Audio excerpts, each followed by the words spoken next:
स्वागत गल्लां ते गीत देख रहे सारे दर्शकों का निੱਘਾ स्वागत करदी हां। मैं हाँ परमवीर। हर रोज़ साडे दर्शक उਡੀਕਦੇ ने प्रोग्राम और हर रोज़ असी एक नवे विषय दे नाल उन्हां नूं मिलदे हां। सो अज दा जिहड़ा विषय है बेहद चिंताजनक विषय है। सारी दुनिया दे विच इक्को ही चिंता दा विषय बनिया वो है जी वध रही आबादी यानी कि पॉपूलेशन। सो वध रही आबादी की जे आपां गल करिए तो भारत जिहड़ा है वो दुनिया दे विच दूसरे नंबर ते आउंदा है। पर आने वाले समय च जे देखा जाए 2030 या 35 दे विच ये जिहड़ा भारत आ साडा पहले नंबर ते आ जाएगा आबादी दे विच, चाइना नूं भी छड्ड के। सो की प्रभाव पैंदे ने वधदी आबादी ते साडे ते, की ये नुकसान ने, किस तरह असी प्रभावित हो रहे हैं, ये सारियां गल्लां बातां असी अज के प्रोग्राम में करनियां है। और क्योंकि अज जिहड़ा है बहुत ही खास दिन असी मना रहे हैं, अज है जी वर्ल्ड पॉपूलेशन डे, जो कि 1999 दे विच UN ने वल्लों ये दिन निर्धारित किया गया और 1990 तो लगातार हर साल ये दिन मनाया जाता है लोगों को जागरूक करने वास्ते वध रही आबादी के लिए। सो आपां इस विषय ते गलबात करांगे और खास मेहमान नाल तुहानूं रूबरू करवावांगे। पर सब तो पहला आपां एक फीचर देख लीए पॉपूलेशन डे दे उत्ते।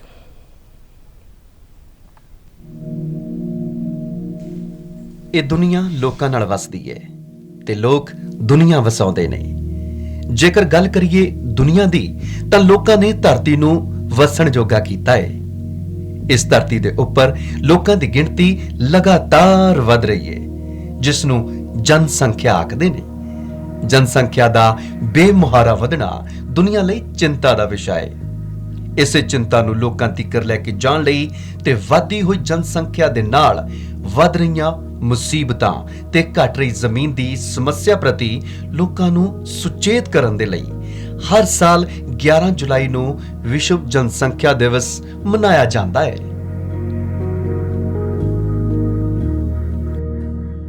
जदों पहली बार दुनिया दी आबादी 5 बिलियन होई तां जनहित विच 11 जुलाई 1987 नूं 5 बिलियन डे मनाया गया। उस तो बाद यूनाइटेड नेशंस डिवेलपमेंट प्रोग्राम 1999 विच गवर्निंग कौंसल वालों यह दिन स्थापित किया गया। विश्व जनसंख्या दिवस मनाउण दा आलमी मंतव है कि लिंग भेदभाव नूं खत्म करना, गरीबी, जच्चा बच्चा, सेहत ते मनुखी अधिकारां नूं बरकरार रखना। क्योंकि जदों कोई भी चीज हद तो वध जाती है तां समाज विच बहुत सारियां ऊणताइयां अपने आप ही आ जांदियां ने। आलमी भाईचारा वधदी होई आबादी नूं इसे लई चिंता दा विषय मानदा है। धरती दे वारिस सिर्फ असीं जां तुसीं नहीं हो, इस ते अनेकां मुल्कां, कौमां, धर्मां ते जातियां दा वासा है। हाल ही विच जनसंख्या 8.25 अरब तो वधेरे लोकां दी हो गई है। ये गिणती घड़ी दियां सूइयां दे नाल नाल अगे ही वधदी जा रही है। जेकर देखा जावे तां जिस तरीके दे नाल आलमी पद्धर ते आबादी दा पसार हो रहा है तां आउण वाले दहाकियां विच असीं 10 अरब नूं भी पार कर जावांगे, क्योंकि दुनिया विच हर सैकंड दौरान 5 बच्चों का जन्म हुंदा है ते 2 व्यक्ति जहानों कूच भी कर जाते ने। इत्थे मौत दर दे नालों जन्म दर वधेरे है। हुण एक नजर मारदे हां आपां भारत दी आबादी ते। पिछले एक दहाके दे दौरान भारत दी जनसंख्या विच 18 करोड़ तो भी ज्यादा दा वाधा रिकॉर्ड किया गया है। साडे देश विच 1 मिनट विच 51 बच्चे जन्म लैंदे ने। कोई समा हुंदा सी जदों कहा जांदा सी कि जिन्ने हत्थ होणगे उन्नी ही वध कमाई होवेगी, पर समा पाके ये अखाण झूठी पैंदी प्रतीत होण लग पई है। क्योंकि असीं उन्हां हत्थां दे नाल नाल खाण वालियां मूहां ते कदे ना भरन वाले ढिड्डां दी गिणती नहीं सी कीती। हुण विश्व पद्धर ते ये फिकर सारे मुल्कां नूं सताउण लग पिया है। कुल दुनिया दी आबादी दा लगभग 18% हिस्सा भारत विच वसदा है। वधदी हुई आबादी अपने नाल होर बहुत सारे जुड़े कारणां करके माड़ी लगन लग पैंदी है। ਇਹ ਵੱਧਦੀ ਹੋਈ ਆਬਾਦੀ ਨੂੰ ਵਸਣ ਦੇ ਲਈ ਘਰ ਵੀ ਚਾਹੀਦੇ ਨੇ। ਇਹਨਾਂ ਦੇ ਚੱਲਣ ਫਿਰਨ ਦੇ ਲਈ ਆਮ ਰਾਹ ਤੇ ਸੜਕਾਂ ਵੀ ਚਾਹੀਦੀਆਂ ਨੇ। ਖਾਣ ਨੂੰ ਵਧੇਰੇ ਅੰਨ ਵੀ ਲੋੜੀਂਦਾ ਏ, ਪੀਣ ਲਈ ਪਾਣੀ ਵੀ ਚਾਹੀਦਾ ਏ ਤੇ ਪਹਿਨਣ ਲਈ ਕੱਪੜਾ ਵੀ ਲਾਜ਼ਮੀ ਏ। ਪਰ ਸਾਡਾ ਮੁਲਕ ਇੱਕ ਵਿਕਾਸਸ਼ੀਲ ਦੇਸ਼ ਹੈ। ਭਾਵੇਂ ਅਸੀਂ ਬਹੁਤ ਸਾਰੇ ਆਬਾਦੀ ਦੇ ਹਿੱਸੇ ਨੂੰ ਉਹਨਾਂ ਦੀਆਂ ਜ਼ਰੂਰਤਾਂ ਦੀ ਭਰਪਾਈ ਕਰਦੇ ਹਾਂ, ਪਰ ਫਿਰ ਵੀ ਦੇਸ਼ ਵਿੱਚ ਬਹੁਤ ਸਾਰੇ ਲੋਕ ਇਸ ਵੱਧਦੀ ਹੋਈ ਆਬਾਦੀ ਜਨਸੰਖਿਆ ਦੇ ਕਾਰਨ ਭੁੱਖਮਰੀ ਦਾ ਸ਼ਿਕਾਰ ਹੁੰਦੇ ਨੇ। ਉਹਨਾਂ ਨੂੰ ਸਾਫ਼ ਸੁਥਰਾ ਪੀਣ ਵਾਲਾ ਪਾਣੀ ਤੱਕ ਨਸੀਬ ਨਹੀਂ ਹੁੰਦਾ। ਘਰਾਂ ਵਾਸਤੇ ਜ਼ਮੀਨ ਤਾਂ ਦੂਰ ਦੀ ਗੱਲ, ਤਨ ਢੱਕਣ ਦੇ ਲਈ ਕੱਪੜਾ ਵੀ ਮੁਸ਼ਕਿਲ ਨਾਲ ਹੀ ਮਿਲਦਾ ਹੈ। ਅਜਿਹੇ ਹਾਲਾਤ ਵਿੱਚ ਵੱਧਦੀ ਹੋਈ ਆਬਾਦੀ ਵਿਕਾਸਸ਼ੀਲ ਦੇਸ਼ਾਂ ਦੇ ਲਈ ਸਰਾਪ ਬਣ ਜਾਂਦੀ ਹੈ। ਆਓ ਇਸ ਵੱਧਦੀ ਹੋਈ ਆਬਾਦੀ ਦੇ ਲਈ ਚਿੰਤਾ ਦੀ ਨਜ਼ਰ ਦੌੜਾਈਏ ਤੇ ਸੋਚੀਏ ਕਿ ਇਸ ਵੱਧਦੀ ਹੋਈ ਆਬਾਦੀ ਨੂੰ ਅਸੀਂ ਸਰਕਾਰਾਂ ਦੇ ਮਿਸ਼ਨ ਦੇ ਨਾਲ ਮਿਲ ਕੇ ਰੋਕਣਾ ਹੈ ਤੇ ਆਪਣੇ ਦੇਸ਼ ਨੂੰ ਇੱਕ ਨਵੀਆਂ ਤਰੱਕੀਆਂ ਦੀਆਂ ਲੀਹਾਂ ਤੇ ਲੈ ਕੇ ਚੱਲਣਾ ਹੈ। ਚਿੰਤਾ ਦਾ ਵਿਸ਼ਾ ਵੱਧ ਰਹੀ ਆਬਾਦੀ। ਅੱਜ ਇਸੇ ਉੱਤੇ ਅਸੀਂ ਗੱਲਬਾਤ ਕਰਨੀ ਹੈ ਔਰ ਖਾਸ ਮਹਿਮਾਨ ਜਿਹੜੇ ਸਾਡੇ ਸਟੂਡੀਓ ਪਹੁੰਚੇ ਨੇ ਉਹਨਾਂ ਨਾਲ ਤੁਹਾਨੂੰ ਰੂਬਰੂ ਕਰਵਾ ਦਈਏ। ਸਾਡੇ ਕੋਲ ਪਹੁੰਚੇ ਨੇ ਜੀ ਡਾਕਟਰ ਸੁਖਬੀਰ ਸਿੰਘ ਜੀ, ਜੋ ਕਿ ਰਿਸਰਚ ਅਸਿਸਟੈਂਟ ਨੇ population research centre Punjab university Chandigarh ਤੋਂ। ਤੁਹਾਡਾ ਬਹੁਤ-ਬਹੁਤ ਸਵਾਗਤ ਕਰਦੇ ਹਾਂ।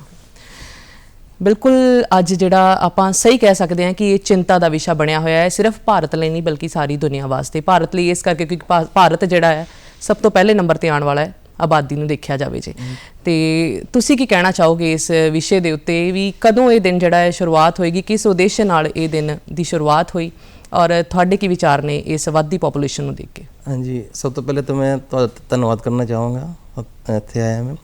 ਤੇ ਇਹ ਕਿ ਤੁਸੀਂ ਬਿਲਕੁਲ ਸਹੀ ਕਿਹਾ ਹੈ ਕਿ ਬੜਾ ਚਿੰਤਾ ਦਾ ਵਿਸ਼ਾ ਹੈ ਜੀ। ਤੇ ਇਸ ਚਿੰਤਾ ਦੇ ਵਿਸ਼ੇ ਲਈ ਜਦੋਂ 1990 'ਚ ਇਹ ਸਟਾਰਟ ਹੋਇਆ ਸੀ, ਵਰਲਡ ਪੋਪੂਲੇਸ਼ਨ ਡੇ ਜਦੋਂ ਮਨਾਉਣਾ ਸਟਾਰਟ ਕੀਤਾ ਸੀ, ਤੇ ਇਹਦਾ ਕਾਰਨ ਇਹ ਸੀਗਾ ਕਿ ਉਸ ਟਾਈਮ ਜਿਹੜੀ ਆਬਾਦੀ ਸੀ ਕਿ 1 ਬਿਲੀਅਨ ਹੋ ਚੁੱਕੀ ਸੀਗੀ ਵੀ। ਤੇ ਫਿਰ ਆਲ ਓਵਰ ਵਰਲਡ ਇਹ ਡਿਸਾਈਡ ਕੀਤਾ ਗਿਆ, ਯੂਨਾਈਟਿਡ ਨੇਸ਼ਨਸ ਨੇ ਡਿਸਾਈਡ ਕੀਤਾ ਕਿ ਲੋਕਾਂ ਨੂੰ ਅਸੀਂ ਕਿਵੇਂ ਜਾਗਰੂਕ ਕਰੀਏ, ਕਿਵੇਂ ਇਹਨੂੰ ਰੋਕੀਏ। ਇਸ ਲਈ ਇਸ ਦਿਨ ਦੀ ਸ਼ੁਰੂਆਤ ਕੀਤੀ ਗਈ ਜੀ।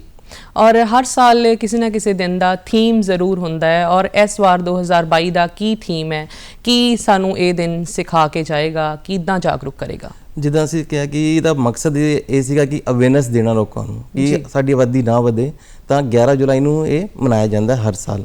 ਤੇ ਇਸ ਵਾਰੀ ਜਿਹੜਾ ਥੀਮ ਸੀ ਹੈਗਾ ਇਹ ਰੱਖਿਆ ਸੀ ਕਿ ਅਸੀਂ 8 ਬਿਲੀਅਨ ਆਬਾਦੀ ਦੇ ਔਰ ਜਾ ਰਹੇ ਹੈਗੇ ਤੇ ਸਾਰੇ ਜਿਹੜੇ ਲੋਕਾਂ ਨੂੰ ਇਕੁਅਲ ਰਾਈਟਸ ਮਿਲਣ, ਇਕੁਅਲ ਓਪਰਚੁਨਿਟੀਜ਼ ਮਿਲਣ, ਤਾਂ ਕਿ ਇਹ ਬਰਾਬਰ ਚੱਲਦਾ ਰਹੇ ਜੀ। ਇਹ ਇੱਕ ਥੀਮ ਬਣਾਇਆ ਗਿਆ ਹੈ ਇਸ ਲਈ ਇਸ ਵਾਰੀ ਜੀ।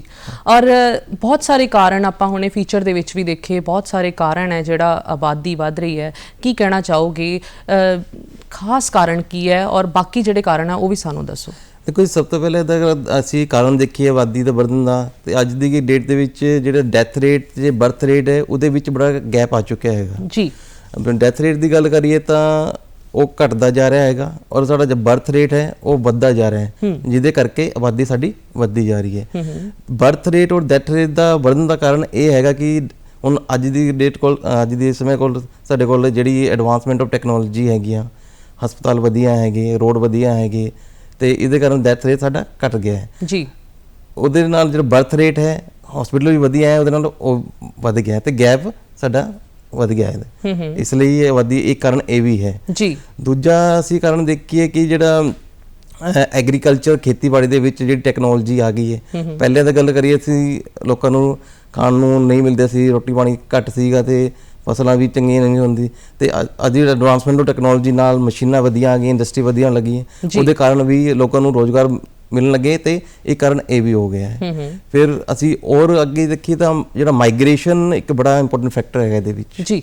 ਮਾਈਗ੍ਰੇਸ਼ਨ ਕਿਵੇਂ ਕਿ ਜਿਹੜੇ ਦੂਜੇ ਦੇਸ਼ਾਂ ਤੋਂ ਇੱਧਰ ਆਉਂਦੇ, ਉੱਧਰ ਚਲੇ ਜਾਂਦੇ, ਤੇ ਜਿੱਥੇ ਰਿਸੋਰਸਿਸ ਜ਼ਿਆਦਾ ਉੱਧਰ ਆਬਾਦੀ ਜ਼ਿਆਦਾ ਹੋ ਗਈ ਹੈ ਜੀ। ਇਹ ਵੀ ਇੱਕ ਕਾਰਨ ਦਾ ਹੈਗਾ। ਹਾਂਜੀ, ਤੇ ਹੋਰ ਕਿਹੜੇ ਕਾਰਨ ਸਮਝਦੇ ਹੋ? ਗਰੀਬੀ ਹੋ ਗਈ, ਭੁੱਖਮਰੀ ਹੈ, ਅਨਪੜ੍ਹਤਾ, ਬੇਰੁਜ਼ਗਾਰੀ, ਇਹਦੀਆਂ ਗੱਲਾਂ ਆਪਾਂ ਕਰ ਰਹੇ ਹਾਂ। ਗਰੀਬੀ ਦੇਖੋ ਜੀ, ਇੱਦਾਂ ਹੈ ਕਿ ਹੁਣ ਆਪਾਂ ਫੀਚਰ ਵੀ ਦੇਖ ਰਹੇ ਸੀ, ਟੀਵੀ ਚਲਾਇਆ ਸੀ ਕਲਿੱਪ, ਉਹਦੇ ਵਿੱਚ ਵੀ ਦੇਖ ਰਹੇ ਸੀ ਕਿ ਜਿੰਨੇ ਜਿਹੜੇ ਗਰੀਬ ਪਰਿਵਾਰ ਉਹ ਸੋਚਦੇ ਆ ਕਿ ਜਿੰਨਾ ਸਾਡੇ ਕੋਲ ਬੱਚੇ ਹੋਣਗੇ ਉਨੇ ਸਾਡੇ ਕੋਲ ਅਰਨਿੰਗ ਹੈਂਡ ਹੋਣਗੇ, ਉਨੇ ਅਸੀਂ ਕਮਾਈ ਕਰਾਂਗੇ ਜੀ, ਠੀਕ ਹੈ। ਬਟ ਇਹ ਭਾਵਨਾ ਜਿਹੜੀ ਚੱਲੀ ਸੀਗੀ ਕਿ ਬਈ ਲੇਕਿਨ ਅੱਜ ਦੀ ਡੇਟ 'ਚ ਠੀਕ ਨਹੀਂ ਹੋ ਪਾ ਰਹੀ, ਕਿਉਂਕਿ ਉਹੀ ਹੱਥ ਤਾਂ ਹੈਗੇ ਹੈ ਪਰ ਉਹਨੂੰ ਪੇਟ ਵੀ ਲੱਗਿਆ ਹੈਗਾ, ਖਾਣ ਨੂੰ ਵੀ ਚਾਹੀਦਾ ਹੈ, ਤੇ ਉਹ ਅਸੀਂ ਕਿਵੇਂ ਮੈਨੇਜ ਕਰੀਏ।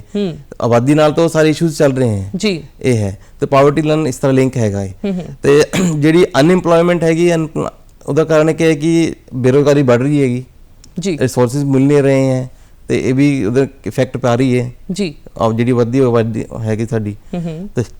ਤੇ ਦੂਜਾ ਆਬਾਦੀ ਦਾ ਕਾਰਨ ਹੈ ਕਿ ਅਵੇਅਰਨੈਸ ਲੋਕਾਂ ਦੇ ਵਿੱਚ ਨਹੀਂ ਹੈ ਜੀ, ਕਿ ਜਿਵੇਂ ਅਸੀਂ ਦੂਜੀ ਕੰਟਰੀ ਦੀ ਗੱਲ ਕरें, ਜਿਵੇਂ ਚਾਈਨਾ ਨੇ ਇੱਕ ਪਾਲਿਸੀ ਯੂਜ਼ ਕੀਤੀ ਸੀ 1 ਚਾਈਲਡ ਨੂੰ ਦੀ, ਲੇਕਿਨ ਇੱਥੇ ਅਸੀਂ ਕਹਿੰਦੇ ਕਿ ਵੀ 2 ਤੋਂ ਜ਼ਿਆਦਾ ਬੱਚੇ ਨਾ ਕਰੋ, ਪਰ ਅਸੀਂ ਦੇਖਦੇ ਹਾਂ 4 ਬੱਚੇ 5 ਬੱਚੇ ਬੜੀ ਕਾਮਨ ਜੀ ਗੱਲ ਹੈਗੀ ਪਿੰਡਾਂ ਦੇ ਵਿੱਚ, ਜਿਹੜੇ ਸਾਡੇ ਮੇਨ ਸਟੇਟ ਹੈ, ਬਿਹਾਰ ਹੋ ਗਿਆ, ਰਾਜਸਥਾਨ ਹੋ ਗਿਆ, ਮੱਧ ਪ੍ਰਦੇਸ਼, ਇਹਨਾਂ ਦੇ ਵਿੱਚ ਇਹ ਹੈਗਾ ਜੀ। ਤੇ ਔਰ ਜਿਹੜਾ ਕੰਟਰਾਸੈਪਟਿਵ ਦੀ ਅਸੀਂ ਗੱਲ ਕਰਦੇ ਹਾਂ, ਉਹ ਵੀ ਬੜਾ ਘੱਟ ਯੂਜ਼ ਹੁੰਦਾ ਹੈ ਇੱਥੇ ਜੀ, ਇਹ ਵੀ ਇੱਕ ਕਾਰਨ ਹੈ। ਆਬਾਦੀ ਦਾ ਅਵੇਅਰਨੈਸ ਨਹੀਂ ਹੈ, ਲੋਕਾਂ ਨੂੰ ਪਤਾ ਨਹੀਂ ਹੈਗੀ। ਔਰ ਜਿਹੜਾ ਇੱਕ ਇੰਪੋਰਟੈਂਟ ਫੈਕਟਰ ਹੈ, ਜਿਹੜਾ ਏਜ ਆਫ ਮੈਰਿਜ ਦੀ ਗੱਲ ਕਰੀਏ ਅਸੀਂ ਜੀ, ਲੀਗਲੀ ਅਸੀਂ ਕਹਿੰਦੇ 18 ਸਾਲ ਤੋਂ ਵੱਧ, ਮਤਲਬ ਕਿ 18 ਸਾਲ ਦਾ ਬੱਚਾ ਹੋ ਜਾਏ ਤਾਂ ਉਹਦੀ ਸ਼ਾਦੀ ਕਰਨੀ ਹੈ, ਠੀਕ ਹੈ। ਬਟ ਬੜੀ ਸਾਰੀ ਜਗ੍ਹਾ ਤੇ ਅਸੀਂ ਦੇਖਦੇ ਹਾਂ ਕਿ ਬਈ 15 ਸਾਲ 14 ਸਾਲ ਦੇ ਵਿੱਚ ਸ਼ਾਦੀ ਹੋ ਜਾਂਦੀ ਹੈ, ਤੇ ਉਹਦੇ ਕਰਕੇ ਫਿਰ ਉਹ ਪ੍ਰੈਗਨੈਂਸੀ ਹੋ ਜਾਂਦੀ, ਤੇ ਇਹ ਫਿਰ ਜਨਸੰਖਿਆ ਵਿਰਧੀ ਦੇ ਕਾਰਨ ਬਣਦੇ ਅੱਗੇ ਜਾ ਕੇ। ਇੱਕ ਮੇਜਰ ਹੈਗੇ ਜੀ, ਮੇਜਰ ਕਾਰਨ ਇਹ ਹੈ ਕਿ ਤੁਸੀਂ ਕੀ ਮੰਨਦੇ ਹੋ ਕਿ ਸਹੀ ਉਮਰ ਜਿਹੜੀ ਹੈ ਵਿਆਹ ਦੀ ਕਿਹੜੀ ਹੈ, ਔਰ ਬੱਚਾ ਪੈਦਾ ਕਰਨ ਦੀ ਸਹੀ ਉਮਰ ਕਿਹੜੀ ਹੈ? ਦੇਖੋ ਜੀ, ਅਸੀਂ ਮੰਨਦੇ ਹਾਂ ਕਿ 18 ਸਾਲ ਤੱਕ ਸਰਕਾਰ ਕਹਿੰਦੀ ਹੈ, ਬਟ ਅੱਜ ਦੇ ਹਿਸਾਬ ਨਾਲ ਅਸੀਂ ਦੇਖੀਏ 21-22 ਸਾਲ 24 ਸਾਲ ਤੱਕ ਤਾਂ ਚਾਹੀਦਾ ਹੈ ਕਿ ਉਹ ਡਿਲੇ ਹੋਏ, ਤਾਂ ਕਿ ਜਿੰਨਾ ਮੈਰਿਜ ਡਿਲੇ ਹੋਏਗੀ ਉਨੀ ਹੀ ਉਹਦੀ ਪ੍ਰੈਗਨੈਂਸੀ ਡਿਲੇ ਹੋਏਗੀ ਜੀ, ਠੀਕ ਹੈ ਨਾ। ਔਰ ਦੂਜਾ ਹੈ ਕਿ ਅਸੀਂ ਦੇਖਦੇ ਵੀ ਜਿਹੜਾ ਆਪਣੀ ਪੈਟਰੀਆਰਕਲ ਸੁਸਾਇਟੀ ਹੈ ਕਿ ਇੱਥੇ ਡੋਮੀਨੈਂਸ ਜਿਹੜਾ ਹੈ ਉਹ ਮੇਲ ਦਾ ਚੱਲਦਾ ਹੈ, ਤੇ ਔਰਤ ਦੀ ਨਹੀਂ ਚੱਲਦੀ ਹੈ, ਉਹਦੇ ਸੰਸਾਧਨ ਨਹੀਂ ਇੰਨੇ ਉਹ ਕਰ ਸਕਦੀ ਮੈਨੇਜ, ਤੇ ਉਹਨੂੰ ਅਸੀਂ ਕਿ ਪਿੰਡਾਂ ਵਿੱਚ ਘੱਟ ਪੜ੍ਹਾਉਂਦੇ ਹਾਂ, ਜਿਹਦੇ ਕਰਕੇ ਉਹਨੂੰ ਆਪਣੇ ਰਾਈਟਸ ਨਹੀਂ ਪਤਾ ਕਿ ਮੇਰੇ ਕਿਹੜੇ ਰਾਈਟਸ ਹੈ, ਕਿਵੇਂ ਮੈਨੂੰ ਕਰਨਾ। ਤੇ ਇਹ ਵੀ ਇੱਕ ਇੰਪੋਰਟੈਂਟ ਫੈਕਟਰ ਜਿਹੜਾ ਪਾਪੂਲੇਸ਼ਨ ਇਨਕਰੀਜ਼ ਕਰਨ ਨੂੰ ਬਿਲਕੁਲ। ਔਰ ਸਮਾਜ ਦੀਆਂ ਗੱਲਾਂ 'ਚ ਕਈ ਵਾਰੀ ਅਸੀਂ ਆ ਜਾਂਦੇ ਹਾਂ, ਸਮਾਜ ਅਸੀਂ ਖੁਦ ਹੀ ਹਾਂ ਕਈ ਵਾਰ, ਜਿੱਦਾਂ ਹੁਣ ਤੁਸੀਂ ਦੱਸਿਆ ਕਿ ਮਰਦ ਪ੍ਰਧਾਨ ਸਮਾਜ ਹੈ, ਔਰ ਔਰਤਾਂ ਨੂੰ ਵੀ ਕਈ ਵਾਰ ਇਹੋ ਜਿਹੀਆਂ ਗੱਲਾਂ ਸੁਣਨੀਆਂ ਪੈਂਦੀਆਂ ਹੈ ਜਦੋਂ ਵਿਆਹ ਹੋ ਜਾਂਦਾ ਹੈ, ਅਕਸਰ ਰਿਸ਼ਤੇਦਾਰਾਂ ਤੋਂ ਜਾਂ ਘਰਦਿਆਂ ਵੱਲੋਂ ਵੀ ਹਜੇ ਬੱਚਾ ਨਹੀਂ ਹੋਇਆ ਨਾ, ਉਹ ਚੀਜ਼ ਦਾ ਜਿਹੜਾ ਫੋਰਸ ਹੈ ਕਿਤੇ ਨਾ ਕਿਤੇ ਲੱਗਦਾ ਹੈ। ਬਿਲਕੁਲ ਹੈਗਾ ਜੀ। ਇਹ ਦੇਖੋ ਜੀ, ਤੁਸੀਂ ਸਹੀ ਕਹਿ ਰਹੇ ਹੋ ਕਿ ਜਦੋਂ ਹੀ ਸ਼ਾਦੀ ਹੁੰਦੀ ਹੈ, ਠੀਕ ਹੈ, ਉਹਦੇ 1 ਸਾਲ ਬਾਅਦ 2 ਸਾਲ ਉਹ ਕਹਿੰਦੇ ਵੀ ਤੈਨੂੰ ਪੋਤਾ ਹੋਏ, ਪੋਤੀ ਹੋਏ, ਤੇ ਮੁੰਡਾ ਹੋਏ, ਇਹ ਤੈਨੂੰ ਕਹਿਣ ਲੱਗ ਜਾਂਦੇ ਆ ਜੀ। ਦੂਜਾ ਇਹ ਲਿੰਕ ਇਹਦੇ ਨਾਲ ਇਹ ਕਿ ਜਿਹੜਾ ਬੇਟੇ ਦੀ ਚਾਹ ਹੈ ਉਹ ਵੀ ਬੜੀ ਹੈ ਜੀ, 4-4 5-5 ਕੁੜੀਆਂ ਆਉਣ ਦੇ ਬਾਅਦ ਫਿਰ ਉਹ ਲੱਗੇ ਰਹਿੰਦੇ ਕਿ ਮੁੰਡਾ ਚਾਹੀਦਾ, ਜਿਹਦੇ ਕਰਕੇ ਵੀ ਆਬਾਦੀ ਸਾਡੀ ਵਧ ਰਹੀ ਹੈ ਜੀ। ਔਰ ਸਿੱਖਿਆ ਦੀ ਤੁਸੀਂ ਗੱਲ ਕੀਤੀ ਹੈ ਕਿ ਅਸੀਂ ਜਾਗਰੂਕ ਨਹੀਂ ਹਾਂ ਵੱਧ ਰਹੀ ਆਬਾਦੀ ਨੂੰ, ਤੇ ਸਿੱਖਿਆ ਕਿੰਨਾ ਕੁ ਮਹੱਤਵ ਰੱਖਦੀ ਹੈ ਇਸ ਚੀਜ਼ ਦੇ ਲਈ? ਜਿਹੜਾ ਐਜੂਕੇਸ਼ਨ ਹੈ ਉਹਦਾ ਬੜਾ ਇੰਪੋਰਟੈਂਟ ਰੋਲ ਹੈਗਾ ਜੀ, ਇਹ ਜਨਸੰਖਿਆ ਨੂੰ ਕੰਟਰੋਲ ਕਰਨ ਲਈ, ਆਬਾਦੀ ਨੂੰ ਕੰਟਰੋਲ ਕਰਨ ਲਈ। ਜਿੰਨੇ ਅਸੀਂ ਲੋਕਾਂ ਨੂੰ ਜਾਗਰੂਕ ਕਰਾਂਗੇ, ਜਿੰਨੇ ਨੂੰ ਦੱਸਾਂਗੇ ਕਿ ਪਾਪੂਲੇਸ਼ਨ ਵਧਣ ਦੇ ਕਾਰਨ ਕੀ ਸਾਨੂੰ ਨੁਕਸਾਨ ਹੋ ਰਿਹਾ ਹੈ, ਉਨੇ ਹੀ ਸਾਨੂੰ ਇਹਦੇ ਕੰਟਰੋਲ ਕਰਨ 'ਚ ਬੈਨੀਫਿਟ ਹੋਏਗਾ ਜੀ। ਅਸੀਂ ਸਕੂਲ ਲੈਵਲ ਤੋਂ ਹੀ ਸਾਨੂੰ ਇਹਦਾ ਦੱਸਣਾ ਚਾਹੀਦਾ ਕਿ ਕਿਵੇਂ ਜਨਸੰਖਿਆ ਦਾ ਇਫੈਕਟ ਹੋ ਰਿਹਾ ਹੈ, ਕਿਵੇਂ ਅਸੀਂ ਸਾਡੇ ਰਿਸੋਰਸਿਸ ਉਹ ਖਤਮ ਹੋ ਰਹੇ ਹੈਗੇ। ਹੁਣ ਤੁਸੀਂ ਦੇਖੋ, ਬੱਸ ਸਟੈਂਡ ਤੇ ਚੱਲ ਜਾਓ, ਰੇਲਵੇ ਸਟੇਸ਼ਨ ਚੱਲ ਜਾਓ, ਕਿਤੇ ਵੀ ਚੱਲ ਜਾਓ, ਹਰ ਜਗ੍ਹਾ ਤੁਹਾਨੂੰ ਭੀੜ ਨਜ਼ਰ ਆਉਂਦੀ ਹੈ ਜੀ, ਖਾਲੀ ਕਿਤੇ ਨਹੀਂ ਮਿਲਦਾ ਹੈਗਾ। ਤੇ ਉਹ ਹੈ ਕਿ ਆਬਾਦੀ ਸਾਡੀ ਵਧ ਰਹੀ ਹੈ, ਬਿਲਕੁਲ ਠੀਕ ਹੈ ਨਾ।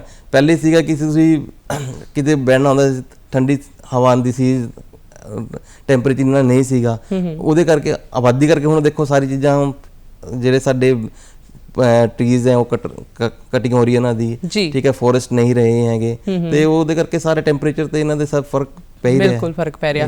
ਔਰ ਹੋਰ ਕੀ ਫਰਕ ਪੈ ਰਿਹਾ ਹੈ ਸਾਨੂੰ, ਸਾਡੀ ਧਰਤੀ ਨੂੰ, ਹਰ ਕਿਸੇ ਨੂੰ? ਮਤਲਬ ਇਹ ਜਿਹੜਾ ਵੱਧਦੀ ਆਬਾਦੀ ਹੈ ਕਿਸ ਤਰ੍ਹਾਂ ਪ੍ਰਭਾਵਿਤ ਕਰ ਰਹੀ ਹੈ? ਇਹ ਵੱਧਦੀ ਆਬਾਦੀ ਇਹ ਕਾਫੀ ਤਰੀਕੇ ਤੋਂ ਸਾਨੂੰ ਪ੍ਰਭਾਵਿਤ ਕਰ ਰਹੀ ਹੈ ਜੀ। ਜਿਵੇਂ ਦੇਖੀਏ, ਅਸੀਂ ਅਗਰ ਗੱਲ ਕਰਦੇ ਹਾਂ ਪੋਲਿਊਸ਼ਨ ਦੀ ਗੱਲ ਕਰਦੇ ਹਾਂ, ਹੁਣ ਵੱਧਦੀ ਆਬਾਦੀ ਹੈ, ਸੰਸਾਧਨ ਸਾਡੇ ਕੋਲ ਲਿਮਿਟਿਡ ਰਹਿ ਗਏ ਹੈ ਜੀ, ਠੀਕ ਹੈ, ਤੇ ਪੋਲਿਊਸ਼ਨ ਨੂੰ ਬਹੁਤ ਇਨਕਰੀਜ਼ ਕਰ ਰਹੀ ਹੈ, ਠੀਕ ਹੈ ਨਾ। ਪੋਲਿਊਸ਼ਨ ਨੂੰ ਕਿਵੇਂ ਇਨਕਰੀਜ਼ ਕਰ ਰਹੀ ਹੈ? ਜਿਵੇਂ ਹੁਣ ਗੱਲ ਕੀਤੀ ਸੀ ਅਸੀਂ ਵੀ, ਫੋਰੈਸਟ ਕੱਟੇ ਜਾ ਰਹੇ ਹੈ, ਟਰੀਜ਼ ਕੱਟੇ ਜਾ ਰਹੇ ਹੈ ਜੀ, ਠੀਕ ਹੈ, ਉਹਦੇ ਕਰਕੇ ਜਿਹੜਾ ਟੈਂਪਰੇਚਰ ਹੈ ਉਹ ਇਨਕਰੀਜ਼ ਹੋ ਰਿਹਾ ਹੈ, ਗ੍ਰੀਨ ਹਾਊਸ ਇਫੈਕਟ ਵੱਧ ਰਿਹਾ ਹੈ, ਜਿਹੜਾ ਨੋਇਜ਼ ਪੋਲਿਊਸ਼ਨ ਹੈ ਉਹ ਵੱਧ ਰਿਹਾ ਹੈ, ਜਿਹਦੇ ਕਰਕੇ ਜਿਹੜੀ ਬੜੀ ਸਾਰੀ ਬਿਮਾਰੀਆਂ ਹੈ ਉਹ ਲਿੰਕ ਹੋ ਰਹੀਆਂ ਇਹਦੇ ਕਰਕੇ, ਠੀਕ ਹੈ ਨਾ।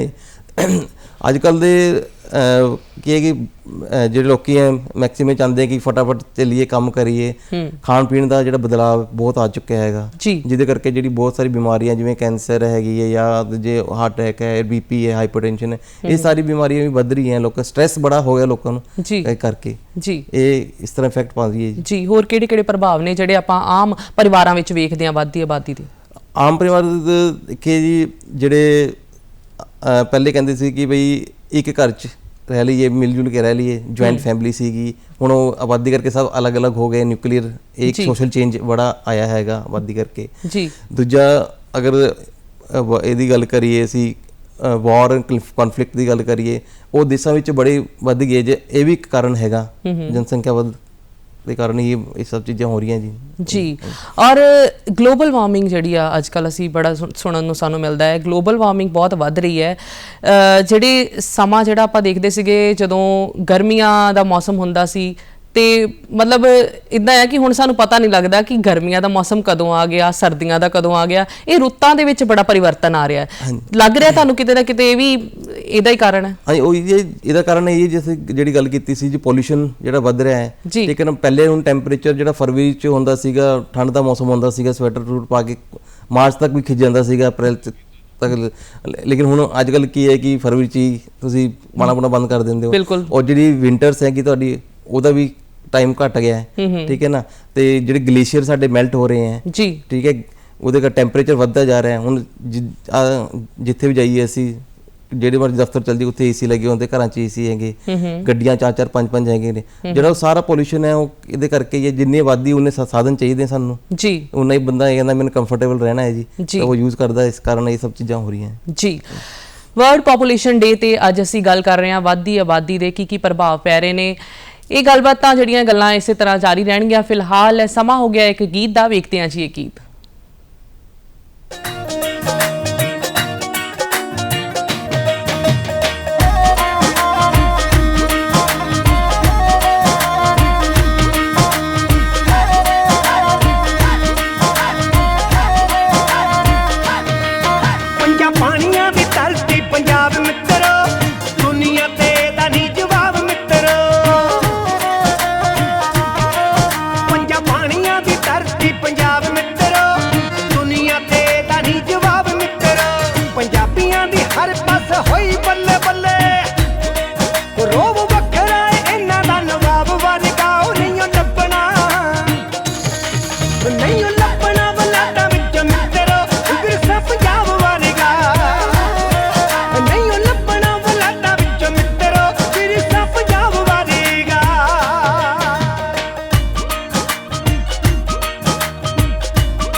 ਤਾਂ ਜੀ ਪ੍ਰੋਗਰਾਮ ਗੱਲਾਂ ਤੇ ਗੀਤ ਵਰਲਡ ਪੋਪੂਲੇਸ਼ਨ ਡੇ ਤੇ ਅੱਜ ਗੱਲ ਅਸੀਂ ਕਰ ਰਹੇ ਹਾਂ ਔਰ ਡਾਕਟਰ ਸੁਖਬੀਰ ਸਿੰਘ ਜੀ ਸਾਡੇ ਨਾਲ ਜੁੜੇ ਨੇ ਜੋ ਕਿ ਰਿਸਰਚ ਅਸਿਸਟੈਂਟ ਨੇ population research centre Punjab university Chandigarh ਤੋਂ।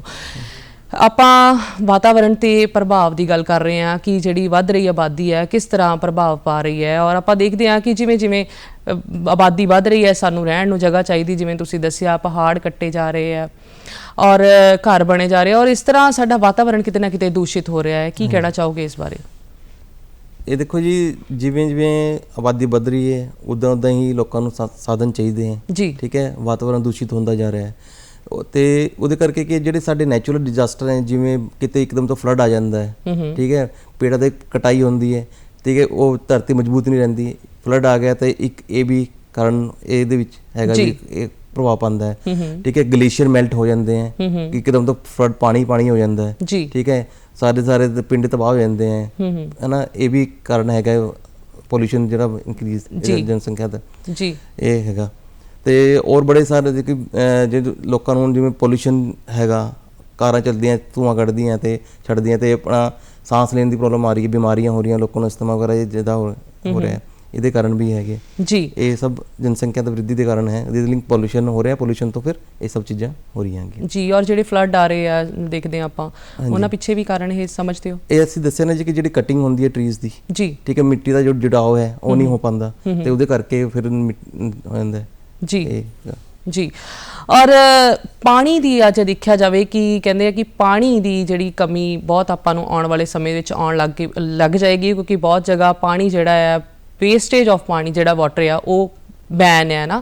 ਔਰ ਪਾਣੀ ਕਹਿੰਦੇ ਕਿ ਆਉਣ ਵਾਲੇ ਸਮੇਂ 'ਚ ਹੋ ਸਕਦਾ ਕਿ ਸਾਨੂੰ ਸਾਫ਼ ਪਾਣੀ ਪੀਣ ਨੂੰ ਨਾ ਮਿਲੇ ਔਰ ਅੱਜ ਦੀ ਡੇਟ ਵਿੱਚ ਦੇਖਿਆ ਜਾਵੇ 70% ਲੋਕ ਜਿਹੜੇ ਨੇ ਉਹ ਦੂਸ਼ਿਤ ਪਾਣੀ ਪੀਣ ਦੇ ਨਾਲ ਮਰ ਰਹੇ ਨੇ।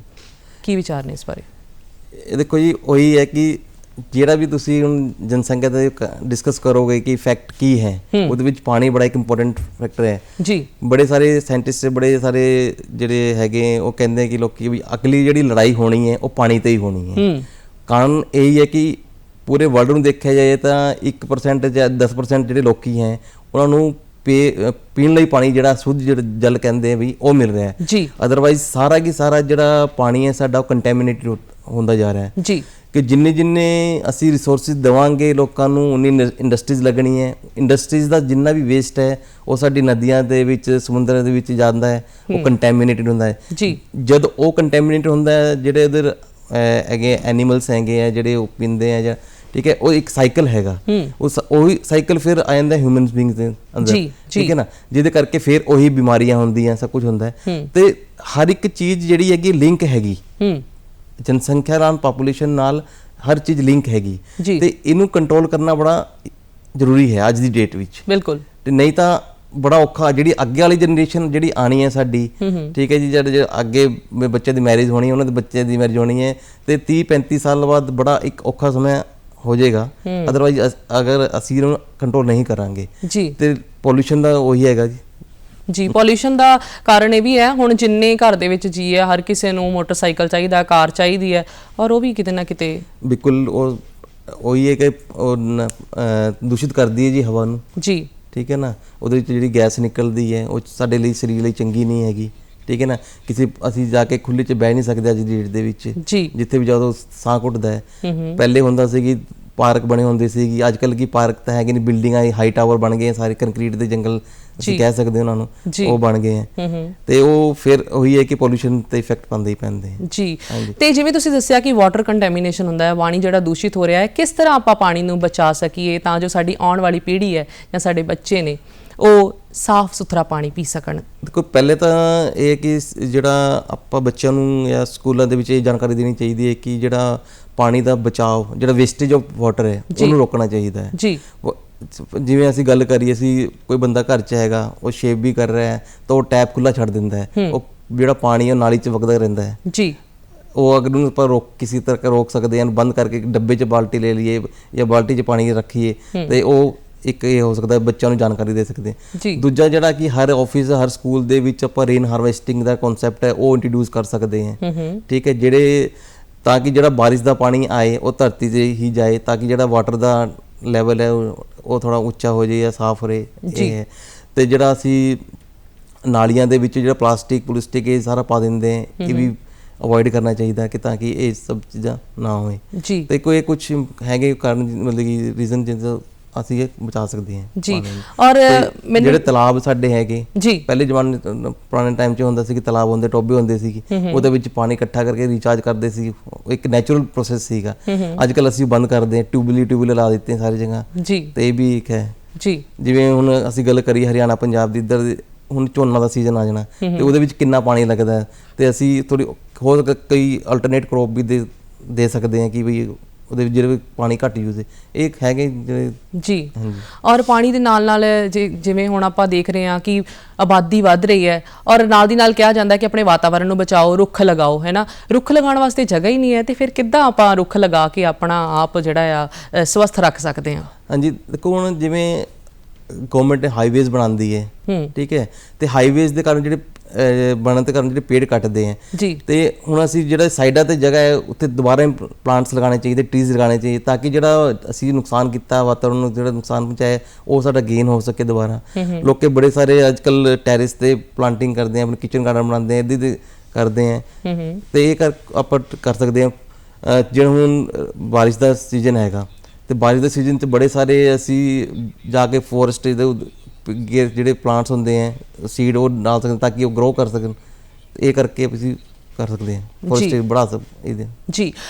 ਆਪਾਂ ਵੇਖਦੇ ਆ ਕਿ ਜਿੱਦਾਂ ਆਪਾਂ ਗੱਡੀਆਂ ਦੀ ਗੱਲ ਕੀਤੀ, ਹਰ ਘਰ ਦੇ ਵਿੱਚ 3-3 4-4 ਗੱਡੀਆਂ ਨੇ ਔਰ ਜੇ ਕੰਮਕਾਜੀ ਬੰਦੇ ਆ ਜਿਹੜੇ ਆਫਿਸ ਦੇ ਵਿੱਚ ਆਉਂਦੇ ਆ, ਇੱਕੋ ਹੀ ਏਰੀਆ 'ਚੋਂ ਆਉਂਦੇ ਆ, ਉਹ ਅਲੱਗ-ਅਲੱਗ ਗੱਡੀ ਲੈ ਕੇ ਜਾਂਦੇ ਆ ਤੇ ਉਹਨਾਂ ਨੂੰ ਕਿਸ ਤਰ੍ਹਾਂ ਮਤਲਬ ਆਪਾਂ ਕਰ ਸਕਦੇ ਆ ਵੀ ਉਹ ਇਕੱਠੇ ਜਾਣ, ਜਿਹਨੂੰ ਆਪਾਂ ਅੱਜ ਕੱਲ੍ਹ ਮੈਨੂੰ ਲੱਗਦਾ ਕਾਰ ਪੂਲ ਵੀ ਕਹਿੰਦੇ ਆ ਨਾ, ਉਹ ਕਿੱਦਾਂ ਕਰ ਸਕਦੇ ਆ? ਸਾਡੇ ਦਰਸ਼ਕਾਂ ਨੂੰ ਦੱਸੋ। ਦੇਖੋ ਇੱਕ ਘਰ ਦੇ ਬੰਦੇ 1 ਕਿਲੋਮੀਟਰ 2 ਕਿਲੋਮੀਟਰ ਦੇ ਨੇੜੇ ਆਫਿਸ ਤੇ ਜਾਂਦੇ ਹੈ ਜੀ, ਜਾਂ 4-5 ਪੜੋਸੀ ਇਕੱਠੇ ਹੋ ਜਾਂਦੇ हैं तो एक गड्डी लेके जाए हो 4-5, ठीक है, ਉਹਦੇ ਵਿੱਚ ਜਾਏ ਤਾਂ ਘੱਟੋ ਘੱਟ 3 ਗੱਡੀਆਂ ਦਾ ਫਿਊਲ ਬਚੇਗਾ, ਪੋਲੂਸ਼ਨ ਬਚੇਗਾ, ਪੈਸੇ ਬਚਣਗੇ, ਠੀਕ ਹੈ, ਤੇ ਉਸ ਤਰ੍ਹਾਂ ਕਰ ਸਕਦੇ ਹੈ। ਜਿਹੜੇ ਆਫਿਸਿਸ ਹੈਗੇ ਉੱਥੇ ਸਾਈਕਲ ਸਟੈਂਡ, ਸਾਈਕਲ ਹੋਣੇ ਚਾਹੀਦੇ ਕਿ ਵਿਦਿਨ ਜਿਹੜਾ ਕੈਂਪਸ ਹੈ, ਪ੍ਰੀਮਾਈਸਿਸ ਹੈ ਆਫਿਸ ਦਾ, ਉੱਥੇ ਸਾਈਕਲ ਮੈਕਸਿਮਮ ਯੂਜ਼ ਕਰਨ। ਪਬਲਿਕ ਟਰਾਂਸਪੋਰਟ ਹੈ ਉਹ ਅਸੀਂ ਜ਼ਿਆਦਾ ਯੂਜ਼ ਕਰਨਾ ਚਾਹੀਦਾ ਹੈਗਾ ਜੀ, ਜਿਵੇਂ ਮੈਟਰੋ ਹੈ ਜਾਂ ਬੱਸਿਸ ਹੈ ਪਬਲਿਕ ਦੀ ਹੈ ਉਹ ਯੂਜ਼ ਕਰਨੀ ਚਾਹੀਦੀ ਤਾਂ ਕਿ ਸਾਡਾ ਜਿਹੜਾ ਫਿਊਲ ਹੈ, ਕਿਉਂਕਿ ਖਾਲੀ ਪੋਲਿਊਸ਼ਨ ਨਹੀਂ, ਜਿਹੜੇ ਸਾਡੇ ਨੈਚੁਰਲ ਰਿਸੋਰਸਿਸ ਵੀ ਹੈ ਉਹ ਵੀ ਕਿਤੇ ਨਾ ਕਿਤੇ ਘਟ ਰਹੇ ਹੈਗੇ ਇਹ ਆਬਾਦੀ ਦੇ ਕਾਰਨ। ਕਿ ਜਿੰਨਾ ਅਸੀਂ ਆਇਲ, ਹੁਣ ਦੇਖੋ ਜੀ ਆਇਲ ਦੀ ਹੈ, ਡੀਜ਼ਲ ਪੈਟਰੋਲ ਹੈ, ਹੁਣ ਉਹ ਘਟਦਾ ਜਾ ਰਿਹਾ, ਮਿਲਣੀ ਉਹਦੀ ਅਵੇਲੇਬਿਲਿਟੀ ਘੱਟ ਹੁੰਦੀ ਜਾ ਰਹੀ ਹੈ ਜੀ, ਠੀਕ ਹੈ, ਤੇ ਗਵਰਨਮੈਂਟ ਦਾ ਵੀ ਹੁਣ ਫੋਕਸ ਹੋ ਰਿਹਾ ਹੈ ਕਿ ਹੁਣ ਅਸੀਂ CNG ਤੇ ਲੈ ਕੇ ਆਈਏ ਜਾਂ ਫਿਰ ਇਲੈਕਟ੍ਰੀਕਲ ਵਹੀਕਲ ਇੰਟਰੋਡਿਊਸ ਕਰ। ਇਹ ਤੇ ਪੋਲਿਸੀ ਆ ਰਹੀ ਹੈ, ਇਹਨੂੰ ਟਾਈਮ ਲੱਗੇਗਾ ਜੀ, ਬਟ ਜਿਹੜੀ ਅੱਜ ਦੀ ਡੇਟ ਦੇ ਵਿੱਚ ਹੈ ਜਿੰਨਾ ਅਸੀਂ ਕਰ ਸਕਦੇ ਹਾਂ ਉਹਨਾਂ ਅਸੀਂ ਸਾਨੂੰ ਕਰਨਾ ਚਾਹੀਦਾ। ਬੱਚਿਆਂ ਨੂੰ ਪ੍ਰੇਰਿਤ ਕਰਨਾ ਚਾਹੀਦਾ ਕਿ ਉਹ ਮੈਕਸਿਮਮ ਪਲਾਂਟੇਸ਼ਨ ਕਰਨ।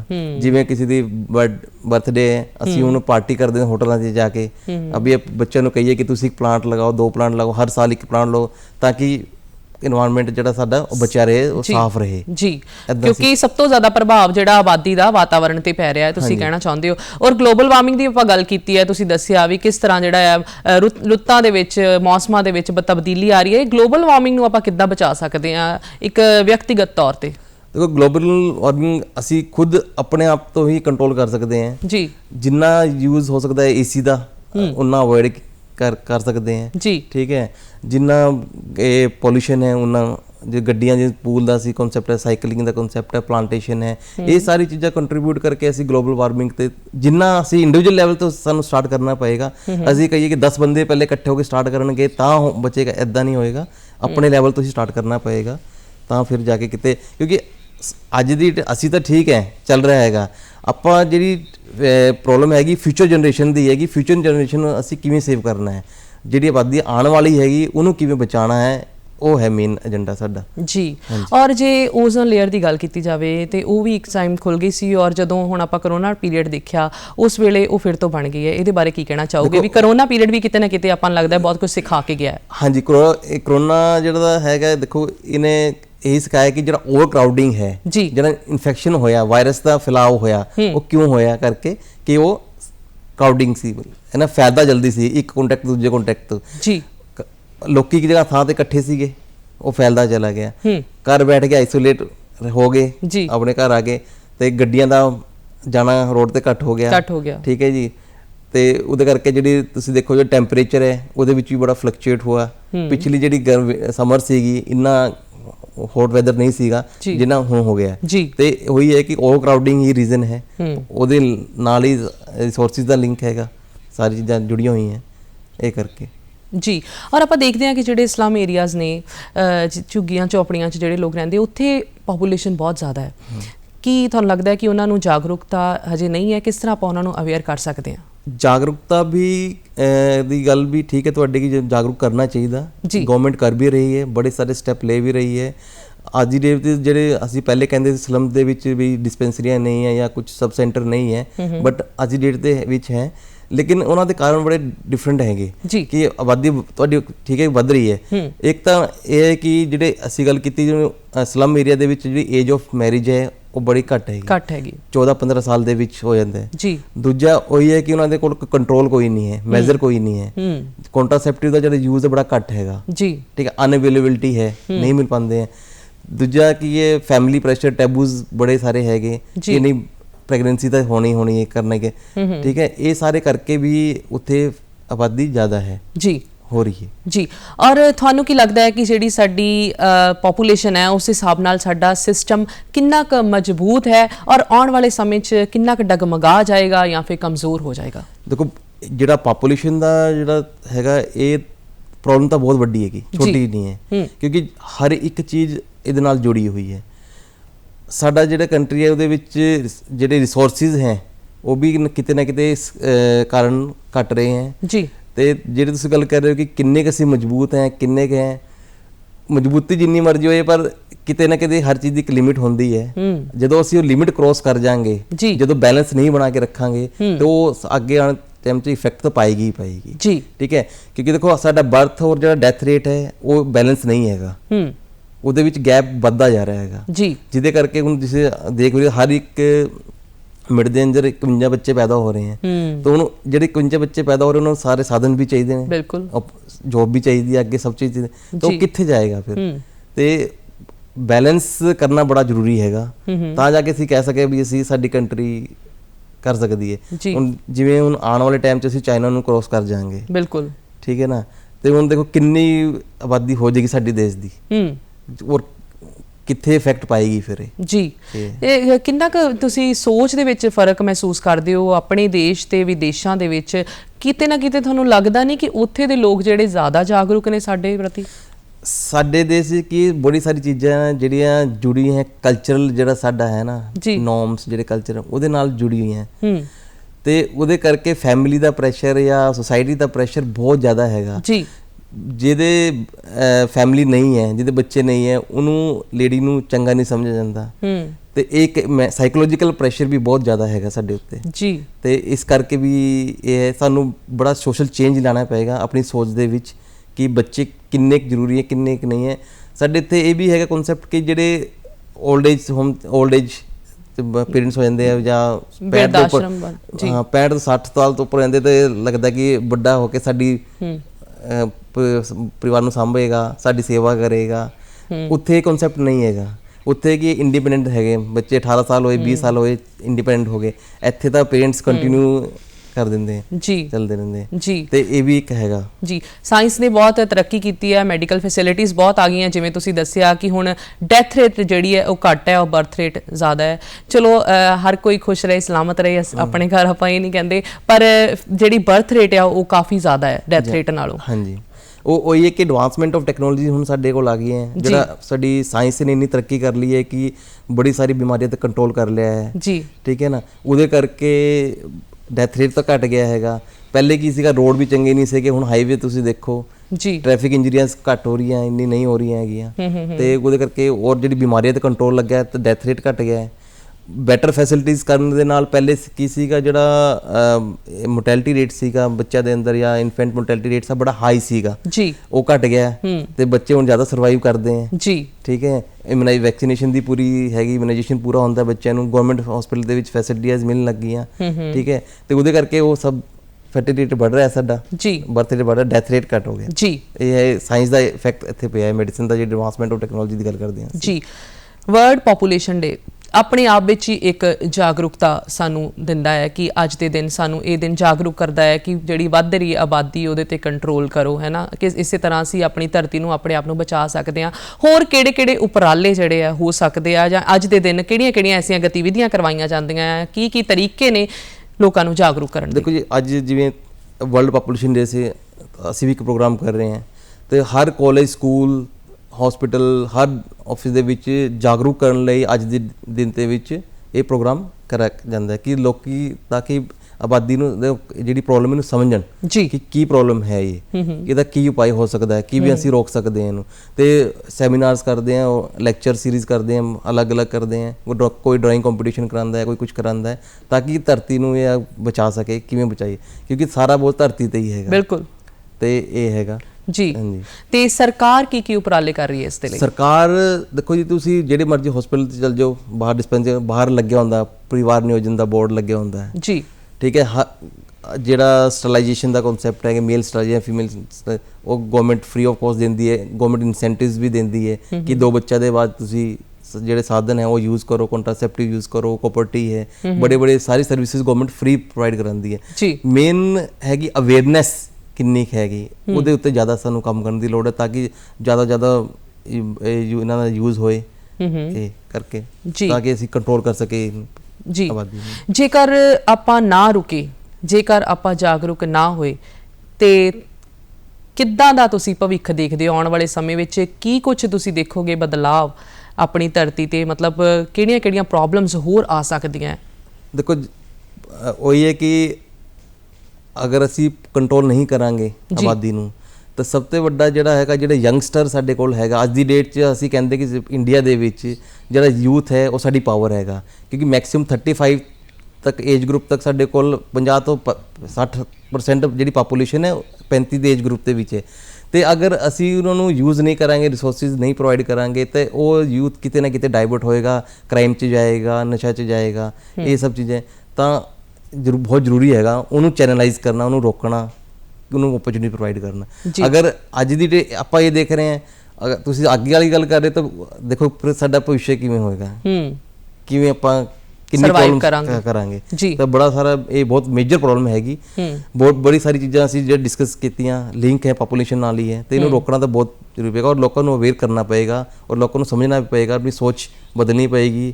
ਜਿਹੜਾ ਇਹ ਕਨਸੈਪਟ ਹੈ ਕਿ ਮੈਨੂੰ ਬਈ ਮੁੰਡਾ ਚਾਹੀਦਾ ਹੀ ਚਾਹੀਦਾ ਹੈਗਾ, ਠੀਕ ਹੈ ਨਾ, ਉਹ ਸੋਚ ਬਦਲਣੀ ਪਏਗੀ ਜੀ। ਔਰ ਐਨਜੀਓਜ਼ ਦਾ ਕੀ ਰੋਲ ਹੈ ਇੱਥੇ? ਬੜੀ ਸਾਰੀ ਐਨਜੀਓਜ਼ ਦੇ ਵਿੱਚ ਕੰਮ ਕਰਦੀਆਂ, ਵੱਡੀ ਐਨਜੀਓਜ਼ ਦੇ ਵਿੱਚ ਕੰਮ ਕਰਦੀਆਂ, ਜਿਹੜੀ ਇਹੀ ਹੈ ਕਿ ਉਹ ਲੋਕਾਂ ਨੂੰ ਜਾ ਕੇ ਅਵੇਅਰਨੈਸ ਦਿੰਦੀ ਹੈ ਕਿ ਤੁਸੀਂ ਕਿਵੇਂ ਕੰਟਰੋਲ ਕਰ ਸਕਦੇ ਹੋ, ਕੀ ਆਪਾਂ ਕਰ ਸਕਦੇ ਹਾਂ। ਇਹ ਸਾਰੀ ਹੈਗੀ ਐਨਜੀਓਜ਼ ਬੜੀ ਸਾਰੀ, ਜਿਵੇਂ family planning of India, association India ਹੈਗੀ, ਉਹ ਵੀ ਕਰਦੀ ਹੈ। ਬੜੀ ਸਾਰੀ ਗਵਰਨਮੈਂਟ ਫੰਡ ਪ੍ਰੋਵਾਈਡ ਕਰਾਉਂਦੀ ਹੈ ਕਿ ਤੁਸੀਂ ਕੰਟਰਾਸੈਪਟਿਵ ਯੂਜ਼ ਕਰੋ, ਨਾ ਆਬਾਦੀ ਵਧਾਓ, ਲੱਗੀ ਰਹਿੰਦੇ ਜੀ। ਸਰਕਾਰ ਵੀ ਆਪਣੇ ਉਪਰਾਲੇ ਕਰ ਰਹੀ ਹੈ, ਐਨਜੀਓਜ਼ ਵੀ ਕਰ ਰਹੀ ਹੈ, ਔਰ ਅਸੀਂ ਵੀ ਕਿਤੇ ਨਾ ਕਿਤੇ ਕੋਸ਼ਿਸ਼ ਕਰ ਰਹੇ ਹਾਂ ਲੋਕਾਂ ਨੂੰ ਜਾਗਰੂਕ ਕਰਨ ਲਈ। ਵਿਅਕਤੀਗਤ ਤੌਰ ਤੇ ਆਪਣੇ ਆਪ ਨੂੰ ਜਾਗਰੂਕ ਕਿੱਦਾਂ ਕੀਤਾ ਜਾਵੇ, ਸਾਡੇ ਕੀ ਫਰਜ਼ ਬਣਦੇ ਨੇ? ਦੇਖੋ, ਉਹੀ ਹੈ ਕਿ ਹੁਣ ਗੱਲ ਇੰਡੀਵਿਜੂਅਲ ਤੇ ਆਉਂਦੀ ਹੈ। ਕੋਈ ਹੈਗਾ ਮੈਰਿਡ ਹੁੰਦਾ ਹੈ, ਠੀਕ ਹੈ, ਉਹ ਕਹਿੰਦਾ ਕਿ ਨਹੀਂ ਜੀ ਫੈਮਿਲੀ ਦਾ ਪ੍ਰੈਸ਼ਰ ਤਾਂ ਹੈ ਹੀ ਹੈ, ਤੇ ਜਿਹੜਾ ਗਵਰਨਮੈਂਟ ਦਾ ਕਨਸੈਪਟ ਹੈਗਾ ਕਿ 2 ਤੋਂ ਵੱਧ ਨਾ ਕਰੋ, ਤਾਂ ਇਹ ਕੰਟਰੋਲ ਕਰਨਾ ਪਏਗਾ ਲੋਕਾਂ ਨੂੰ, ਅਦਰਵਾਈਜ਼ ਤਾਂ ਫਿਰ ਇਹ ਪ੍ਰੋਬਲਮ ਰਹੇਗੀ ਜੀ। ਔਰ ਅਸੀਂ ਖੁਦ ਆਪਣੇ ਲੈਵਲ ਤੇ ਵੀ ਲੋਕਾਂ ਨੂੰ ਜਾਗਰੂਕ ਕਰ ਸਕਦੇ ਹਾਂ, ਆਪਣੇ ਪਰਿਵਾਰ 'ਚ ਜਾਗਰੂਕ ਕਰ ਸਕਦੇ ਹਾਂ, ਉਹਦੇ ਬੈਨੀਫਿਟਸ ਜਾਂ ਨੁਕਸਾਨ ਜੋ ਵੀ ਹੈ ਉਹ ਦੱਸ ਸਕਦੇ ਹਾਂ ਵੀ ਕੀ ਨੁਕਸਾਨ ਹੋਏਗਾ ਤੁਹਾਨੂੰ ਅੱਗੇ ਜਾ ਕੇ, ਤੇ ਕਰ ਸਕਦੇ ਹਾਂ ਜੀ। ਕਿਉਂਕਿ ਕਿਸੇ ਨੇ, ਆਪਾਂ ਇਹ ਵੀ ਨਹੀਂ ਕਹਿ ਸਕਦੇ ਕਿਸੇ ਨੇ ਵੀ ਨਹੀਂ ਤੁਸੀਂ ਵਿਆਹ ਨਹੀਂ ਕਰਾਉਣਾ ਜੀ, ਬੱਚੇ ਨਹੀਂ ਕਰਨੇ, ਇਹ ਵੀ ਸਾਡੇ ਸੋਸਾਇਟੀ ਦੇ ਨੋਰਮਸ ਦੇ ਅਗੇਂਸਟ ਚਲੇ ਜਾਂਦਾ ਹੈ, ਕਿਉਂਕਿ ਹਰ ਇੱਕ ਨੂੰ ਇੱਕ ਸੋਸ਼ਲ ਬੌਂਡਿੰਗ ਤਾਂ ਚਾਹੀਦੀ ਹੈਗੀ ਜੀ। ਬਿਲਕੁਲ। ਔਰ ਮਤਲਬ ਕਹਿਣ ਦਾ ਮਤਲਬ ਇਹ ਹੈ ਕਿ ਜਿਹੜੀ ਵੱਧ ਰਹੀ ਆਬਾਦੀ ਹੈ, ਆਉਣ ਵਾਲੇ ਸਮੇਂ ਤੇ ਬਹੁਤ ਖਤਰਨਾਕ ਜਿਹੜੀ ਹੈ ਧਰਤੀ ਬਣ ਜਾਏਗੀ। ਸੋ ਸਾਨੂੰ ਇਹ ਵੱਧਦੀ ਆਬਾਦੀ ਤੋਂ ਸਾਨੂੰ ਕੰਟਰੋਲ ਕਰਨਾ ਚਾਹੀਦਾ ਹੈ, ਸਾਨੂੰ ਜਾਗਰੂਕ ਹੋਣਾ ਚਾਹੀਦਾ ਹੈ। ਤੁਸੀਂ ਸਾਡੇ ਸਟੂਡੀਓ ਦੇ ਵਿੱਚ ਆਏ, ਬਹੁਤ ਸੋਹਣੀਆਂ ਗੱਲਾਂ ਕੀਤੀਆਂ, ਜਾਗਰੂਕ ਕੀਤਾ ਸਾਡੇ ਦਰਸ਼ਕਾਂ ਨੂੰ, ਤੁਹਾਡਾ ਬਹੁਤ-ਬਹੁਤ ਸ਼ੁਕਰੀਆ ਜੀ। ਸ਼ੁਕਰੀਆ।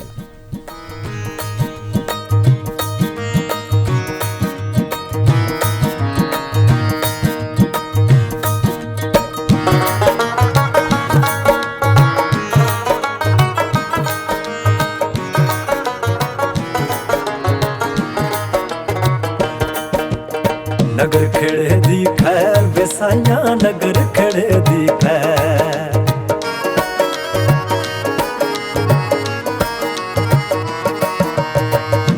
ਖੇੜੇ ਦੀ ਖੈਰ ਵਸਾਈਆਂ ਨਗਰ ਖੇੜੇ ਦੀ ਖੈਰ ਮੁੱਕ ਜਾਣ ਸਭ ਦੇ ਵੈਰ ਵਸਾਈਆਂ ਮੁੱਕ ਜਾਣ ਸਭ ਦੇ ਵੈਰ ਸ਼ਬਦ ਵੀ ਤੇਰਾ ਤੇ ਖੇਤ ਵੀ ਤੇਰਾ ਸ਼ਬਦ ਵੀ ਤੇਰਾ ਤੇ ਖੇਤ ਵੀ ਤੇਰਾ ਆਜਾ ਫਕੀਰਾ ਕਦੇ ਪੈਰ ਵੇ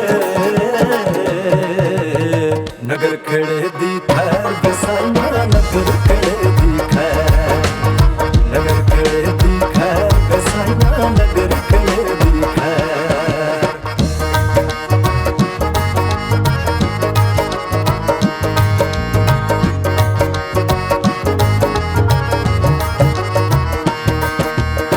ਆਂਢ ਗਵਾਂਢ ਮੇਰੇ ਚਾਚੇ ਤਾਏ ਵਸਣ ਵੀਰ ਪਰਜਾਈਆਂ